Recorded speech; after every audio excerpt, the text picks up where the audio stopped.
Bismillahirrahmanirrahim. Assalamualaikum warahmatullahi wabarakatuh. Alhamdulillah, salatu wassalamu ala rasulillah wa ala alihi wa sahabatihi wa wala ma ba'd. Para santri rahimani wa rahimakumullah. Insyaallah ta'ala di kesempatan ini kita akan melanjutkan pelajaran kita pada kitab Al-Usulus Salasah atau 3 landasan yang utama yang merupakan karya Syekh Mujahidul Mujaddid Muhammad At-Tamimi An-Najdi rahmatullah alaih. Semoga Allah mencurahkan rahmatnya kepada beliau. Semoga Allah subhanahu wa ta'ala mengampuni beliau.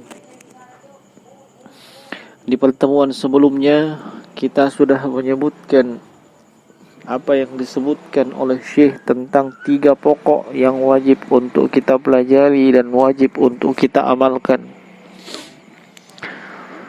Dan kita telah menerangkan pokok yang pertama. Dan kita akan masuk insyaallah pada pokok yang kedua. Bagian yang kedua kata beliau, as-saniyatu anna Allah la yarda ayyushraka ma'ahu ahadun fi ibadatihi. Sesungguhnya Allah subhanahu wa ta'ala tidak ridha Allah disekutukan dengan Allah subhanahu wa ta'ala disekutukan dengan seseorang di dalam beribadah kepada Allah subhanahu wa ta'ala. La malakun mukharrabun wala nabiyyun mursalun, baik dengan seorang malaikat yang terdekat ataupun dengan seorang nabi yang diutus menjadi rasul. Allah sama sekali tidak ridha disekutukan dengan sesuatu apapun.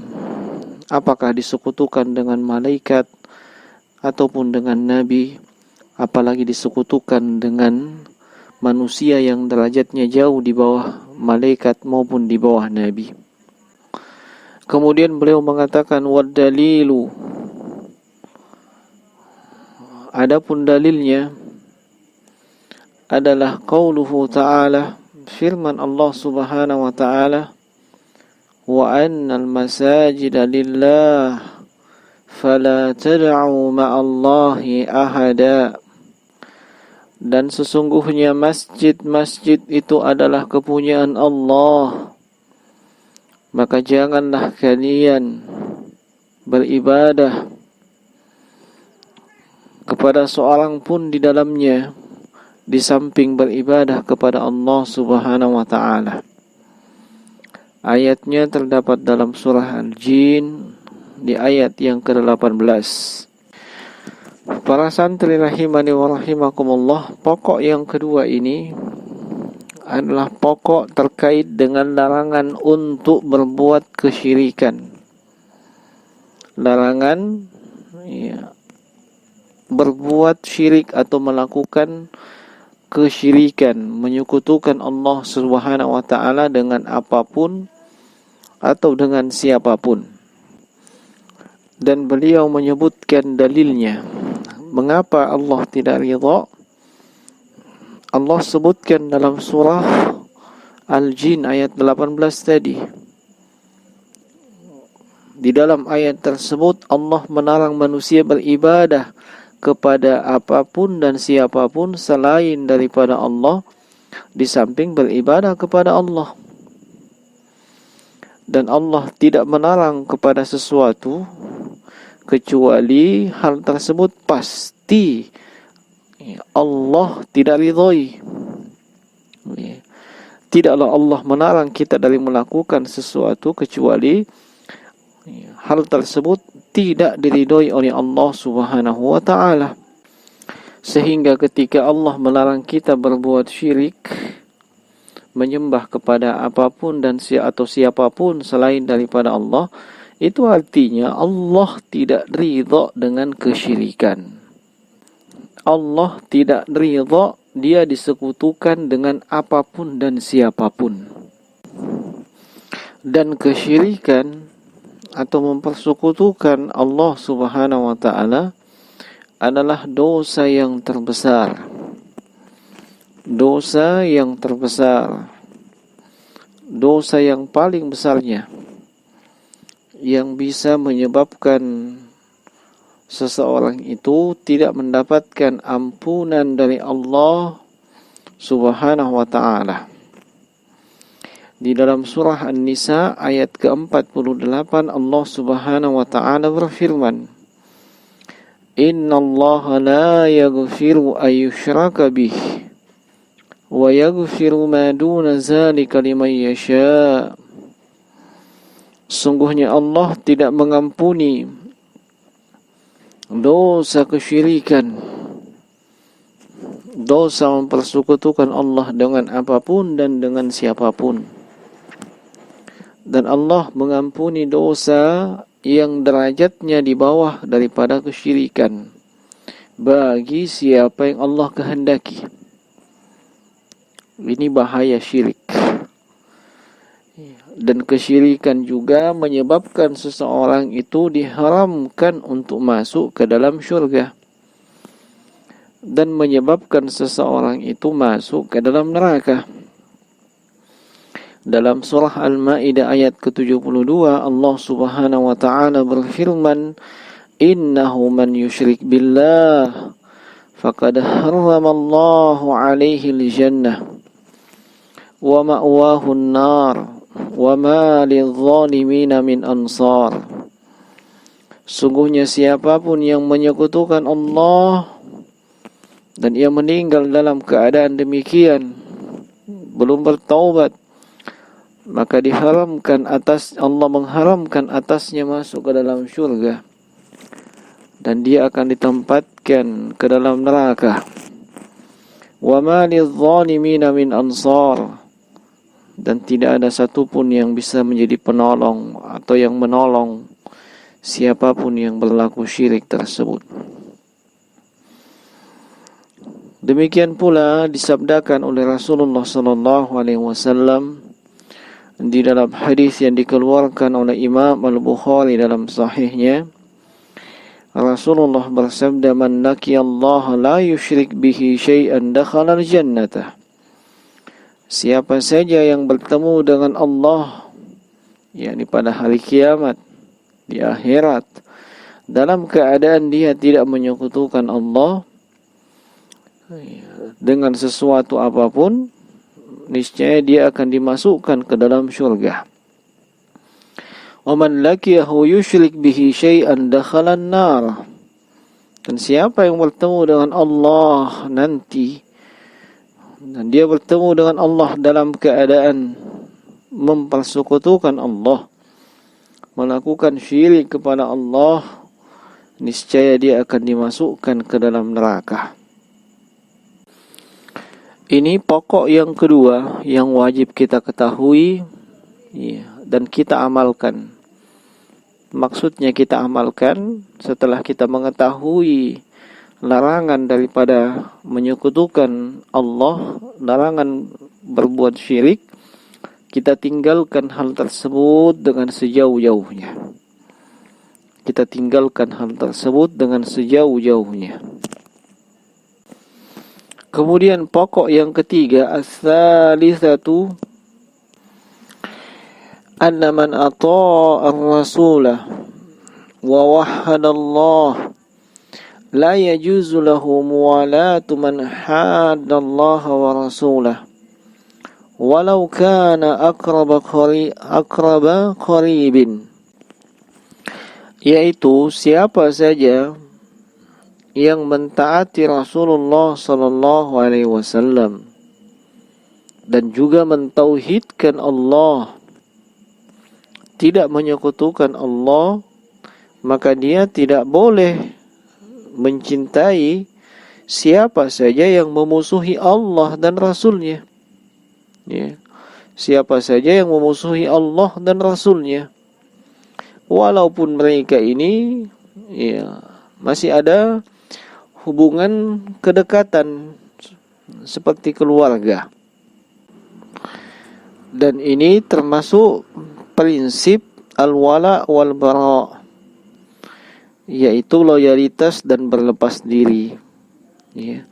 Loyalitas yakni kesetiaan dan menolong kepada siapapun yang mencintai Allah dan Rasulnya. Dan al-bara, berlepas diri dari siapapun yang memusuhi Allah subhanahu wa ta'ala dan juga Rasulnya sallallahu alaihi wa ala alihi wasallam.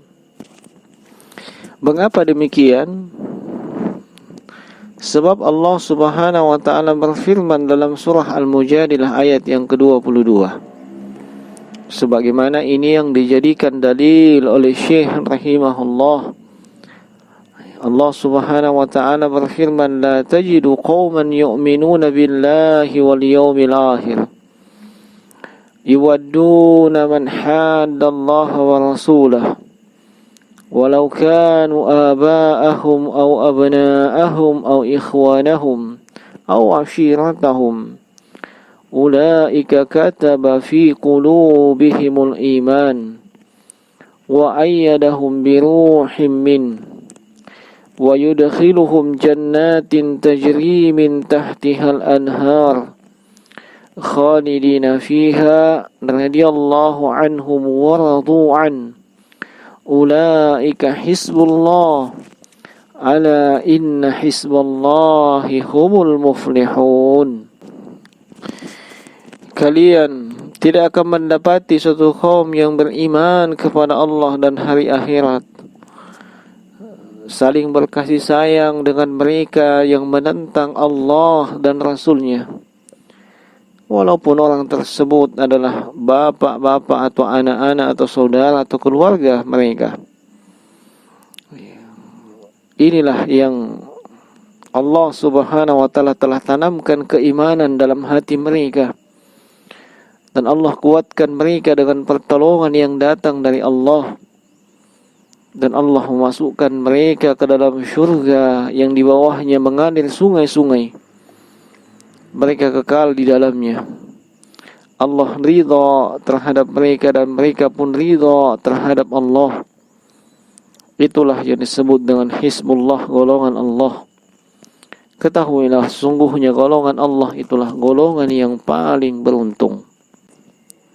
Dan cukup banyak ayat-ayat dalam Al-Quran yang menunjukkan bahwasanya kita diperintahkan untuk berloyalitas, untuk setia dan menolong siapa saja yang mentaati Allah dan Rasulnya, dan berlepas diri dari siapa saja yang memusuhi Allah subhanahu wa ta'ala dan Rasulnya.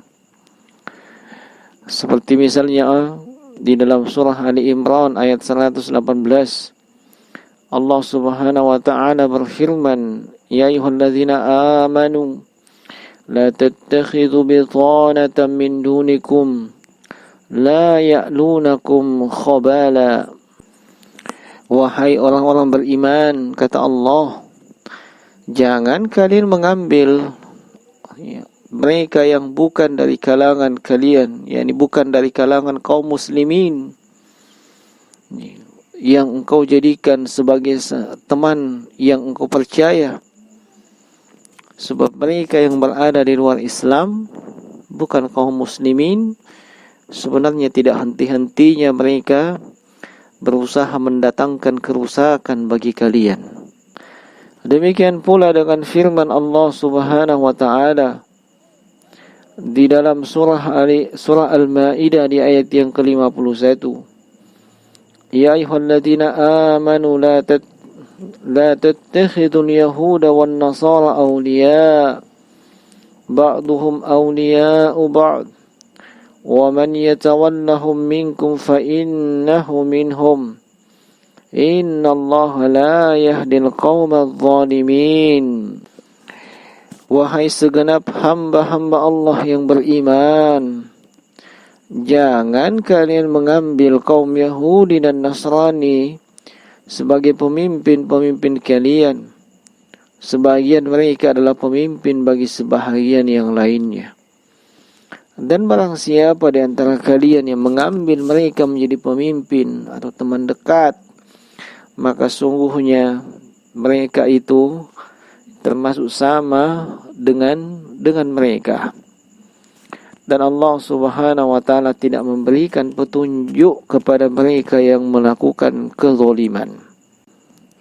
Dan masih banyak ayat-ayat yang lainnya yang pada intinya seorang muslim dan muslimah yaitu berwala, berloyalitas dan mencintai hamba-hamba Allah yang taat kepada Allah dan Rasulnya. Demikian pula sebaliknya, berlepas diri dan tidak mencintai siapapun yang memusuhi Allah, memusuhi Rasulnya. Mencintai mereka yang memusuhi Allah dan Rasulnya, ini menunjukkan kelemahan iman yang ada pada diri seseorang. Sebab tidak masuk akal jika seseorang mencintai sesuatu yang menjadi musuh kekasihnya.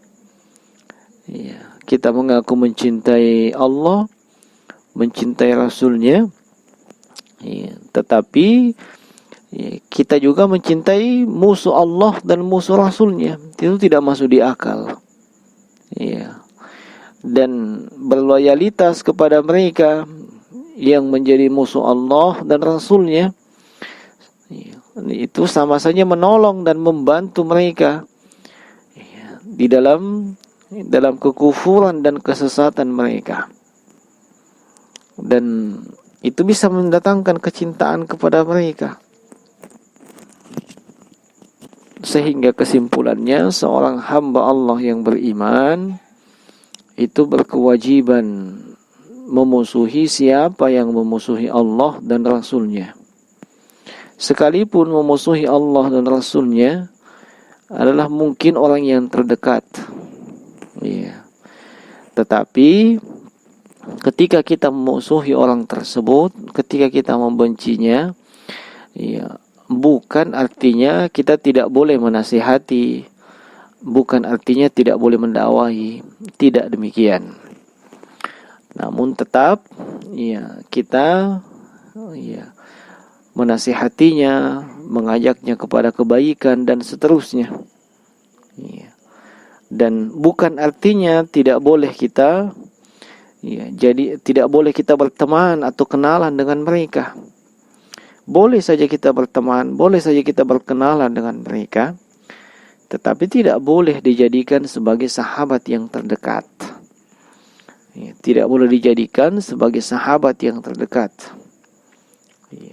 Dan juga di dalam pergaulan keseharian, mungkin mereka membutuhkan pertolongan, mungkin mereka membutuhkan bantuan, dan kita bisa menolong dan membantu mereka.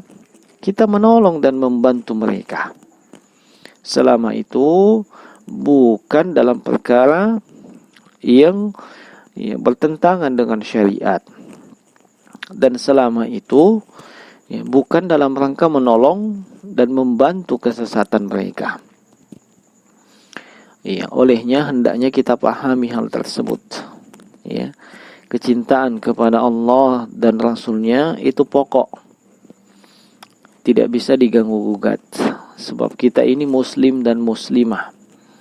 Allah dan Rasulnya itu yang menjadi dasar dan patokan kita. Ini pokok yang ketiga yang wajib kita ketahui dan kita wajib untuk mengamalkannya. Dan dengan demikian maka berakhir tiga pokok yang mesti kita pelajari dan kita amalkan. Dan insyaallah nanti di pertemuan yang akan datang kita masuk kepada pembahasan yang baru sesuai dengan urutan yang ada di kitab ini. Mudah-mudahan bermanfaat, mudah-mudahan dipahami dengan baik. Yang benar hanya datang dari sisi Allah Subhanahu wa taala. Adapun yang keliru itu datang dari syaitan dan dari diri pribadi. Semoga Allah Subhanahu wa taala senantiasa menguatkan dan mengokohkan kita di atas petunjuknya, di atas hidayahnya, di atas taufiknya. Dan semoga Allah Subhanahu wa ta'ala memberikan keistiqomahan kepada kita semua di atas jalan yang lurus. Innahu waliyudzalika wal qadiru alaihi wa huwa jawwadun karim. Subhanakallahumma bihamdika asyhadu an la ilaha illa anta astaghfiruka wa atubu ilaik. Assalamualaikum warahmatullahi wabarakatuh.